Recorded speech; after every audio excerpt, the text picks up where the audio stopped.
Welcome to The Author Show, where we present new authors and books. From fiction to self-help and everything in between, you'll find it all here. To watch the TV version of our program, visit authorswebtv.com. That's authorswebtv.com. And now, let the show begin. How are your public speaking skills? Are you able to give powerful presentation to individuals, small or large groups of people? Welcome to The Author Show. I'm Danielle Hampson.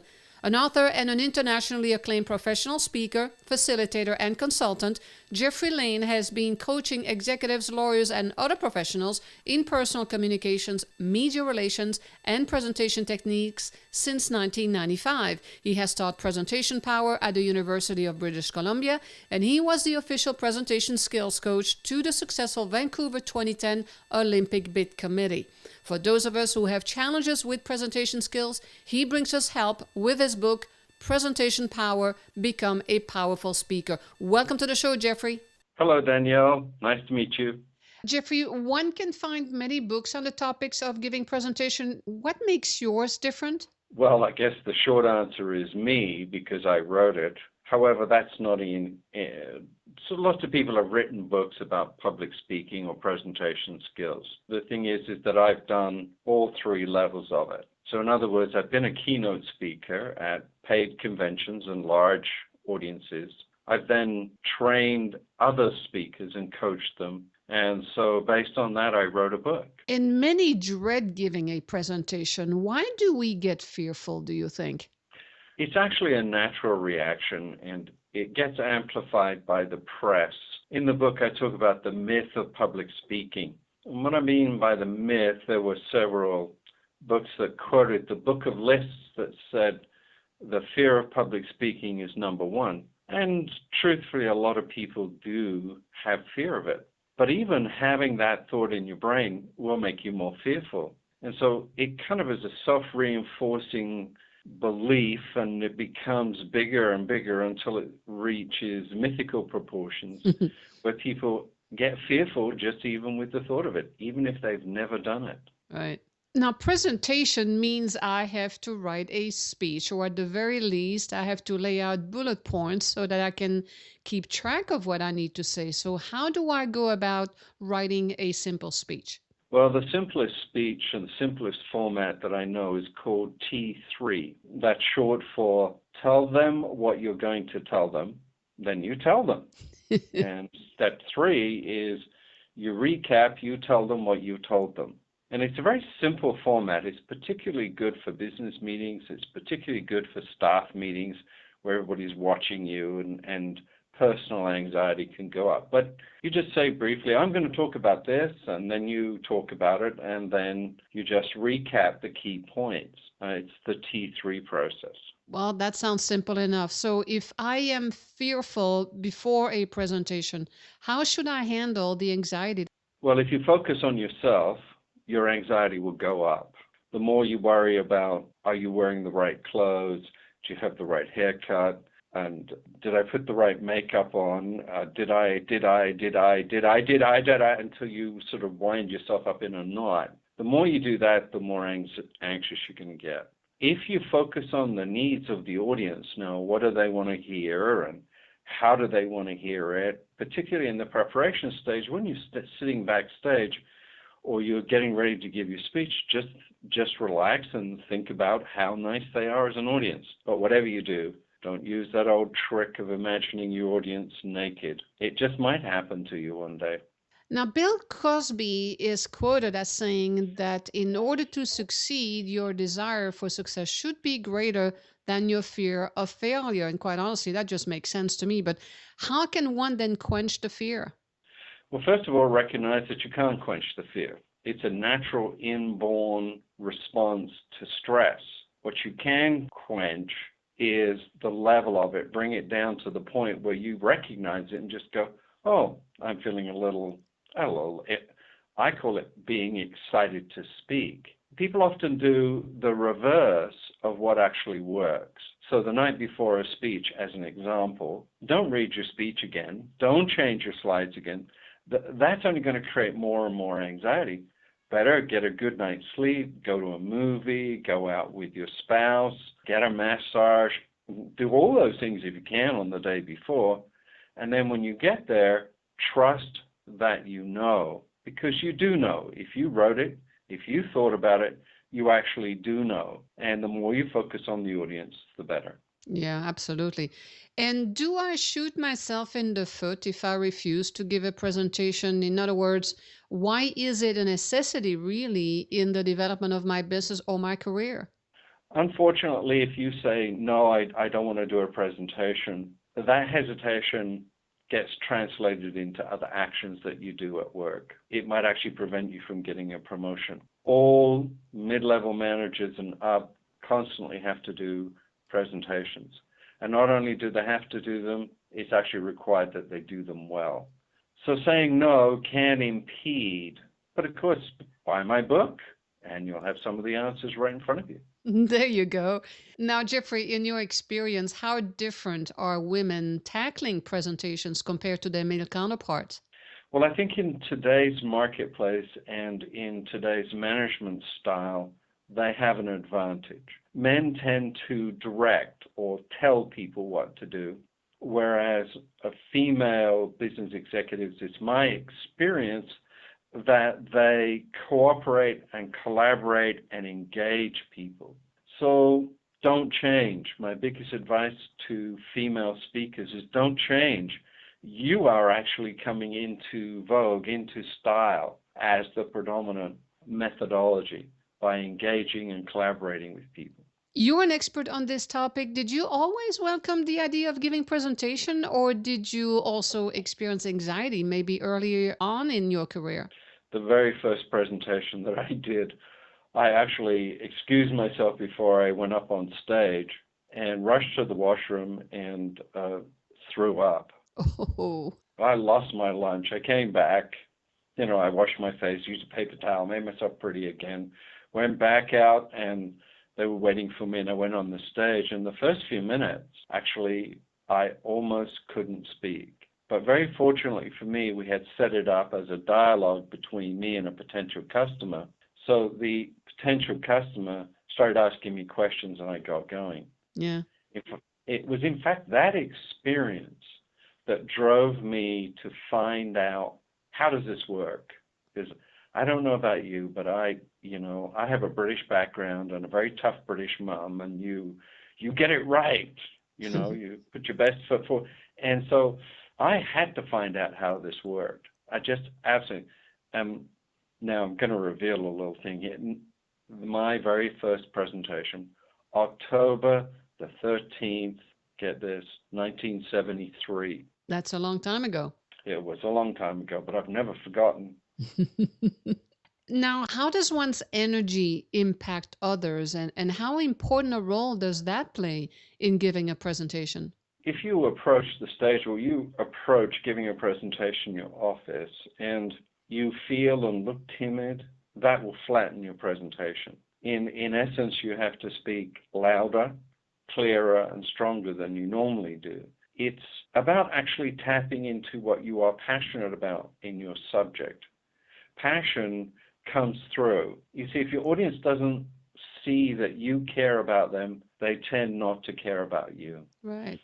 And what are some of the major mistakes new or even experienced speakers make when giving a presentation? Well, I coach experienced and professional speakers, and every now and then I get a phone call and I go watch a presentation and I listen to them. And what it is partly what we just spoke about. They've lost track of their passion.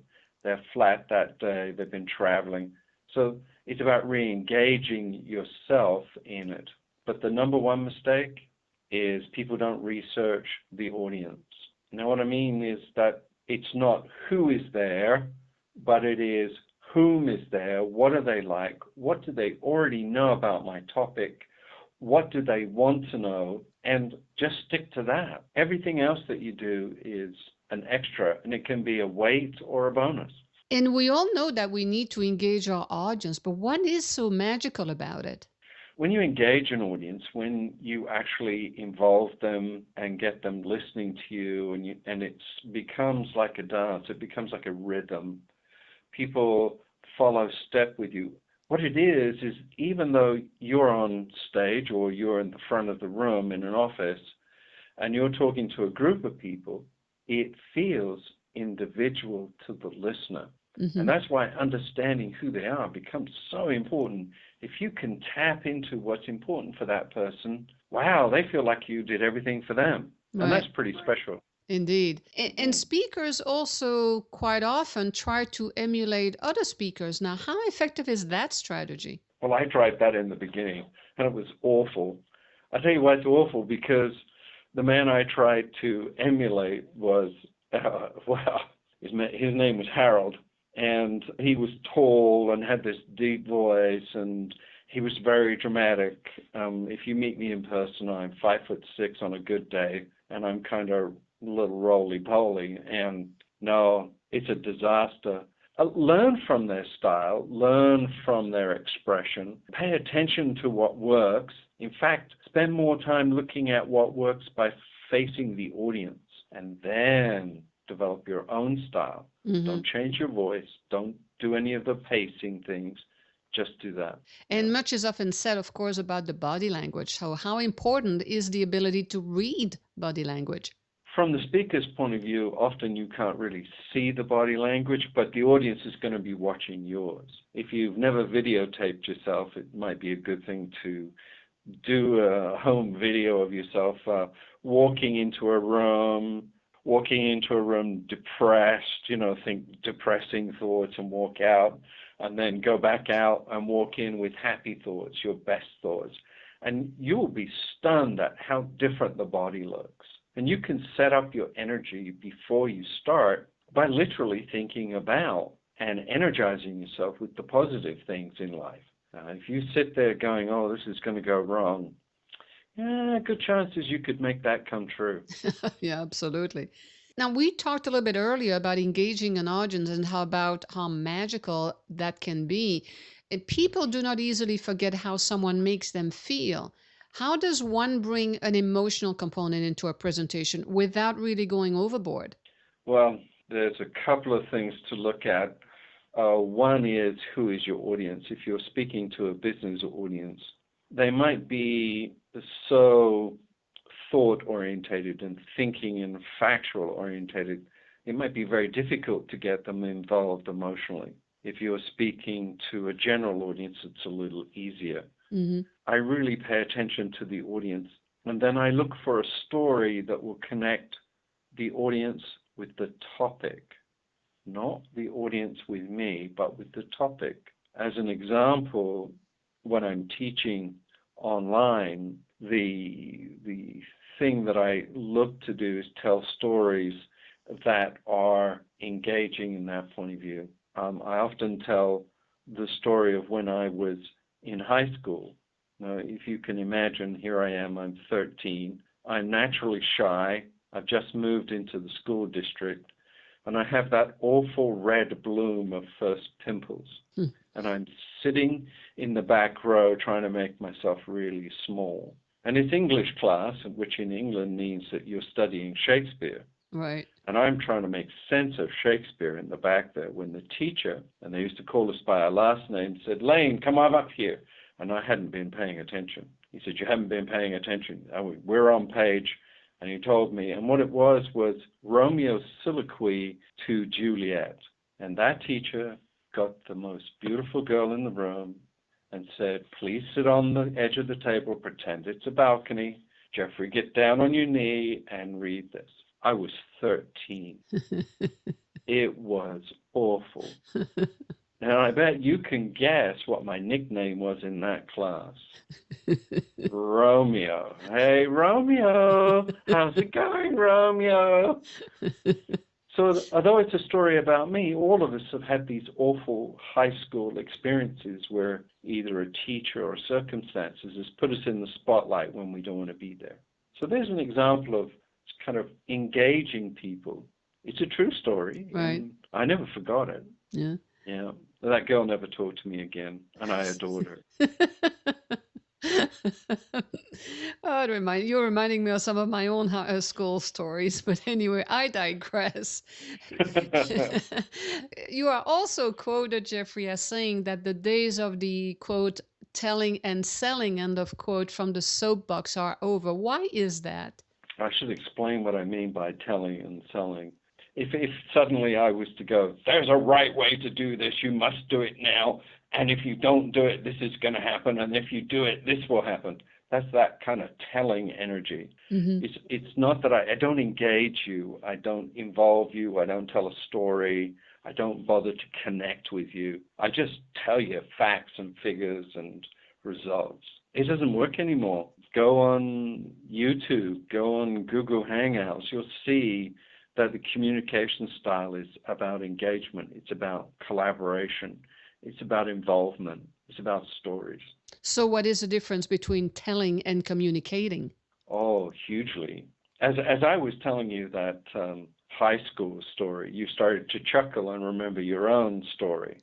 Well, I've engaged you at that point. You are reliving and connecting, and for a moment, we're traveling and engaged in the same part of the conversation with each other. Right. Because you said, oh, I digress.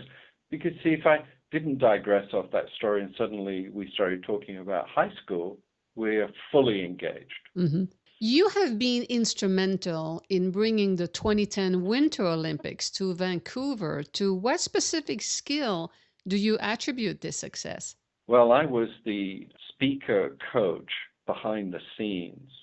And so my skill that I brought amongst the 100 other odd people that were there was helping the speakers tell a story from beginning to end. We had 20 minutes, and I had all these different speakers, Olympians, politicians, the Prime Minister of Canada, gold medalists. I mean, it was a very odd mix. So I had to tie them all together. So Terry Wright and myself came up with the idea of this story. And what was so good about it, I rehearsed them. I was kind of managing the rehearsal process, and we were going, and I coached individual speakers. So I think it was my coaching that's the greatest skill. But, oh, wow, to win the Olympic bid, there were hundreds of volunteers, and I was a volunteer as well. I wasn't paid for that. I did that because I wanted Canada to win. Now, what target group comprise the audience that you are trying to reach with your book, Presentation Power? This is really for the novice speaker to, I would say, the medium level speaker. You'll find that I've simplified the advanced training to the point where you could pick it up, read a chapter, and actually do it. The advanced speaker, what one recently told me was, it's full of such wonderful stories, I had forgotten what storytelling was. Yeah. And what is the one advice that you would really like to offer to those thinking of embarking on the presentation vessel? Get training. Get involved. Get up and speak. Get up and speak. Get up and speak. Get up and speak. No, it's not a recording. Me trying to reinforce. Get up and do it. Get up and do it. Buy my book. Buy another book. Well, actually, when you buy my book, you won't need other books. So I'm being cheap. Yeah. So what's next for Geoffrey Lane? The next thing is that I'm going to be doing the novice level of this online, because bandwidth has gotten so great in North America that I can actually watch somebody give a presentation and coach them right online. This is new. In fact, it's not even up and running yet. It's up and running in 2 weeks, and it's called Hang Out with Geoffrey. So it's a weekly TV show. It's fun. So, Geoffrey, how can our audience find out more about you and your work and your TV show as well? And where can your book also be purchased? The book can be purchased at Amazon and the various other. I always think of Amazon first. Maybe it's because they start with A. The live show is going to be with hangoutwithgeoffrey.com.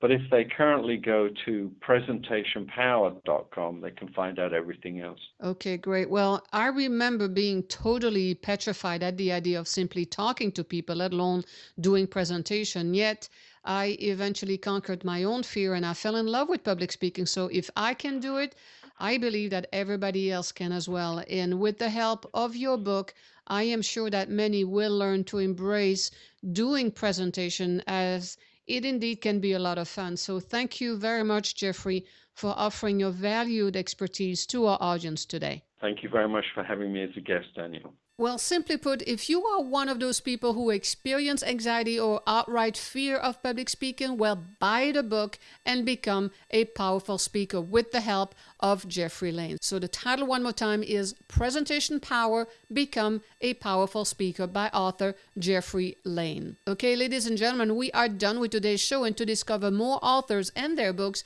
I invite you to visit theauthorsbookclub.com. Check that website, as many of our show guests and their books are featured right there. And if you are an author yourself, this is a good place for you to list your own book and to show it to the world. That website again is theauthorsbookclub.com. Thank you for listening. I'm Danielle Hampson. Please join us next time with another great author and book on The Author Show.